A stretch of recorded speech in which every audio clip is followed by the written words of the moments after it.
Hello everyone. Today, welcome to my channel. Sorry. Today, we are going to unbox another Karl Lagerfeld Paris bag. Before I start, I really am excited about this bag when I saw it online, and I saw the pictures. It's so professional looking, so formal, and the color is so lovely. I might be a little biased about the color because it seems that in the last few months, I have to be honest that my eyes were focused on this shade of color for bags and accessories. So without further ado, this is the Karl Lagerfeld Paris. I think this is Agyness Pebble Satchel. This is, by the way, this is a leather bag, I think. So let's open it and let's see how it looks like.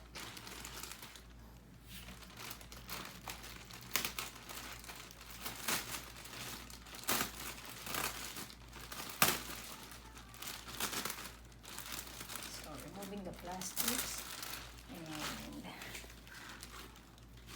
let's see, you want to see it a little there. The 1, 2, ta-da! It's so beautiful, so beautiful. The color is so lovely. I'm speechless about this bag actually. Let's see. Let's have a look around at the back. This is the bag. Yes. It has, I think, a classic silhouette, the usual silhouette of a satchel. And what I really like about this one is the kilted design. It's so classy, very classy. And with the leather, I think it's soft. It's a pebble leather here. You can see it here. And then what I like about the logo, it's a bit smaller compared to the first Karl Lagerfeld that I opened, the top handle floral. I think this one is a more cute logo here, and I like this better actually. And it's ano lang siya, parang ano lang siya, parang hindi siya masyadong halata. Diba? If you look at it, given the size of the bag, parang maliit siya and super nice kasi I'm not the kind of person to really show yung brand ng bag. Actually, I prefer yung mga bags na hindi masyadong kita or medyo tago yung mga or yung brand niya. So this one, it's very good for me, I think. Yeah. I think this one is much better than the photos. In the photos kasi it's more of like medyo shiny yung material niya. But here in the actual, it's a little shiny but it's not matte at all. Here. It's really nice. I like the color. It's more of like, it says it's Merlot, but it's more of like dark violet and oxblood, similar to oxblood. Here, so let's open it now. Let's remove this and see. Yes, by the way, it also have the shoulder strap. Then what I also like about this bag is the handle. You can really pull them down. Yes, this way. Then here, I think this is the top. And also, I think one of the good thing about this bag is it has a slip pocket with magnetic, let's see, with magnetic, here, it's open, with magnetic snap, and here's the back. Oh, it says made of leather. It's made of leather. It has here a slip pocket with the snap, and it really closes easily, automatically. So this is how it goes, how deep it goes. So whole of my palm is down. And then on the other side, meron din siya. Here. Here. I think it's the same size naman. Here. There. And it goes as wide as this. So for the easy access, if you need the easy access for this bag, I think this is the best place you can put your phone, your small wallet, your keys. You can put it there. See, I really love the color. I'm loving it actually. It's more of like a professional bag, like a work bag, an office bag, or if you're going to an event, like a formal one. I think this is a good one. Or if you're going to a meeting or you're going to meet a client, this is a very good one. Really good one. So here's the cover. It has a gold tone of the hardwares here, and then like the first Karl Lagerfeld that I opened, the details are super nice. Even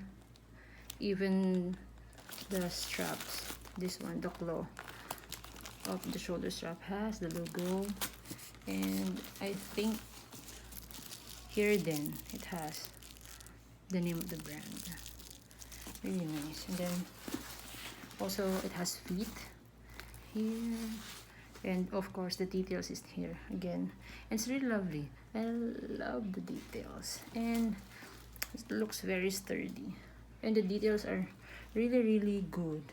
The stitches are very good, I think.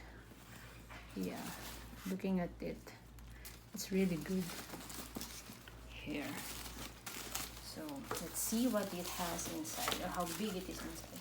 It's really nice, or you can really pull it down here, and that's it. And since the bag is more of a structured one, it can sit on its own. You can leave it like that.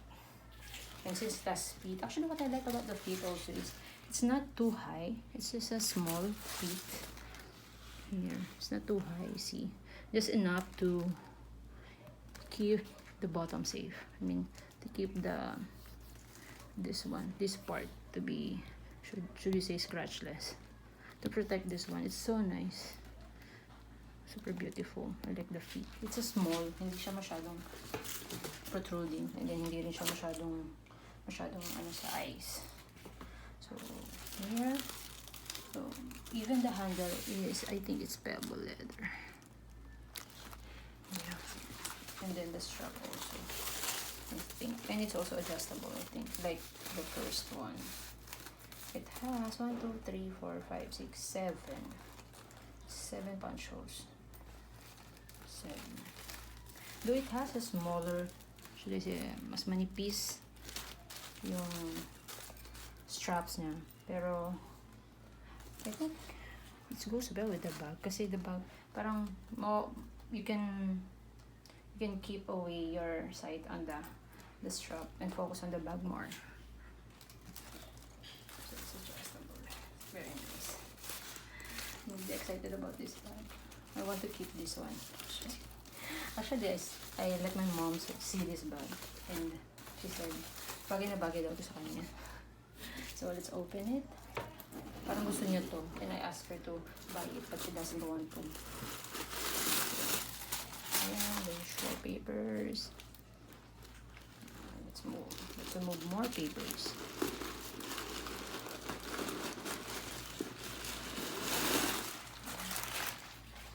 What I also like about this bag, it may seem na manipis siya here, parang medyo makitid lang siya, pero it's very deep. So I'll show you how deep it is.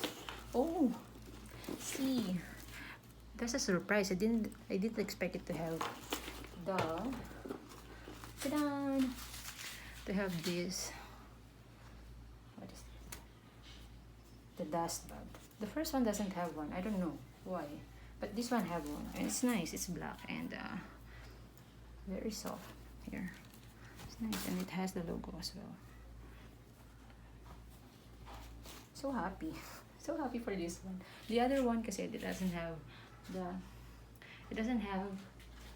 the dust bag. So I wonder why. Maybe it depends on the design, or it depends on the model. So look at it. Look at that. It does have a few here. Maybe because of the Maybe because of this one. But eventually when you're using it, I think it will flatten out. So this is the inside of the bag. Of course, you have the usual. You have the usual lining. I really like the lining. It's like here you can see the silhouette of Karl Lagerfeld going to the left and going to the right. Either way, here it's very unique, and you really see na your item is original and authentic because of this. So it does have the zipper pocket inside. Let's open it and see what it has. It's quite shallow. Nandito lang siya. So I think only the important ones yung pwedeng ilagay dito. Then it also has two slip pocket of the same size, I think, and this is much deeper compared to the zipper pocket here. See? So it's really nice. I love this bag. I want to keep this. I really want to keep this, but let's see. If no one will get this bag, I will definitely keep this one. Or my mom will keep this one. I'll accidentally remove it. I'll return it later. Here is the zipper. And the zipper seems to be very, very sturdy. Let's try it. There, and then it's so easy. You can open it with one hand. Yes. So here.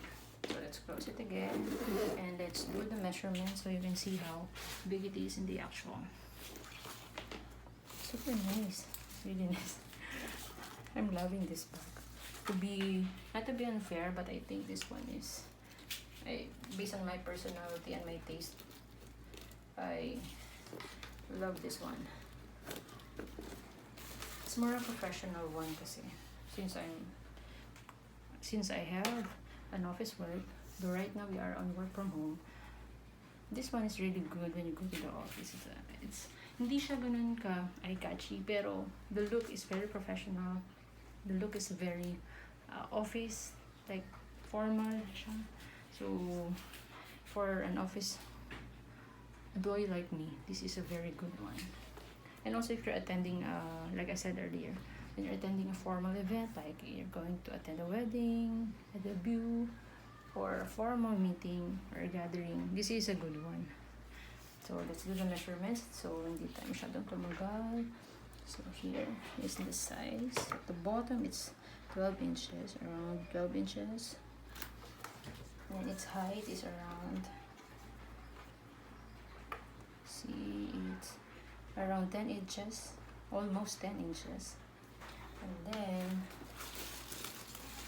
the width of the bag. So the width of the bag is almost 5 at the bottom. At the widest part, it's almost 5. It's around here, around 3. And the drop length of the hand handles is around 4. I think this is much higher than the other one. I really think this one is good when you handle it by hand and in your arms than the shoulder straps. I think the shoulder straps more on the convenience. If you need to free up your hands, you need shoulder strap. And then how long the shoulder strap is, the drop length is, let me see. It's almost the same, I think. It's 22, but this is adjustable. So here, that's your, it's really nice. Super soft siya, you can see all. It is structured, pero ang lambot niya. Here. Ang ganda ng, super ganda. For me, super ganda. I think the material here is better than the first one. I'm not being unfair, but to me this is, to be honest, I like this bag better than the other one. Maybe because I'm more of a professional type of woman. And then it also has the same lining inside here. Same lining. Very nice. Very nice siya. Let's see. I'll hold it. And this is how it looks. There. And if I put it in my arms, this is how it looks. So nice. Lovely bag. If you visit my IG shop or my IG page, you'll notice that I am really biased with this color. I have a watch. She's in wine. And I super love that one too. I want to keep that one, but I can't. I can't keep that. So let's try a few items, how it would size up with the bag. So I have here your iPad mini 2. So this is how it goes with the bag. Let's try it and let's see how big it is. Here. That's your iPod mini inside, and the space is so big. And this is a Z phone, Sony Z5 Premium. So here, you can put it here actually. Let's try to put it in the slip pocket, and here you have your phone there.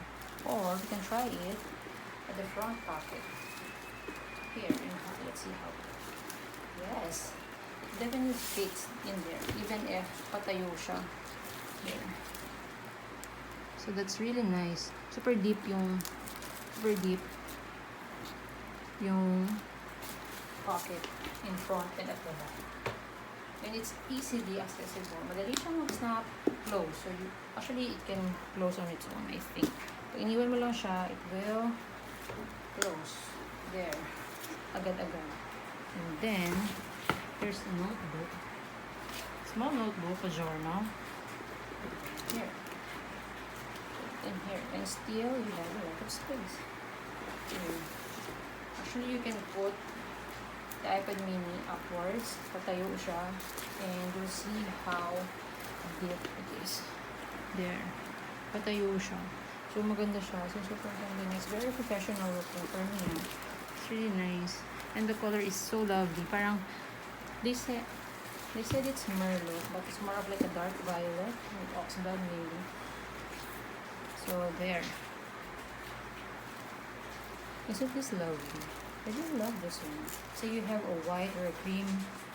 Like, it goes well with a very light or on the light side of the spectrum. Like you're wearing a white dress for the outfit, or wearing a light pink one, a light blue, or a cream one. I'm not a fashionista. I'm also not a fashion expert. But in my eyes, in my view, this one goes well. If you really want it, like, if you're more on the colors that you want to wear is yung medyo hindi siya colorful, and then you wear this one, it's really striking, and then it matches with the let's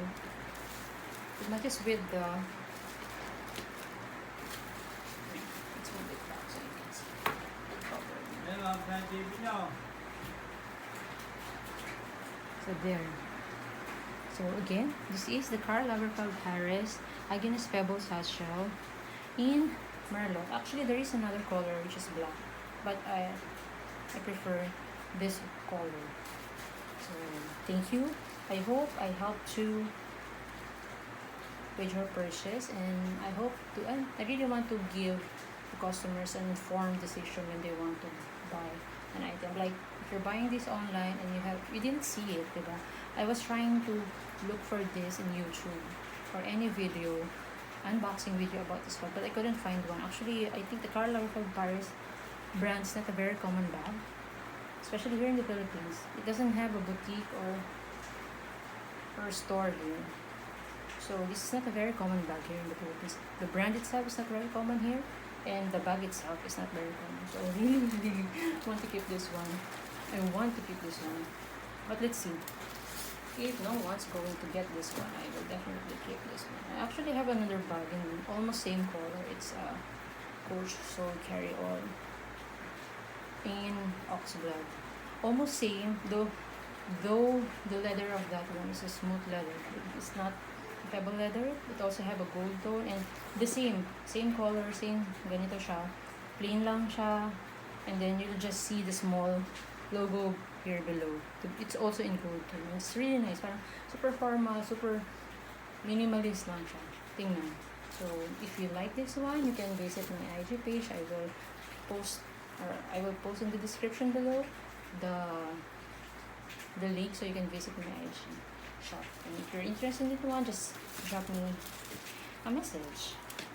So this is your Karl Lagerfeld. I want to eat this one. So again, thank you for watching and see you in the next video. Bye!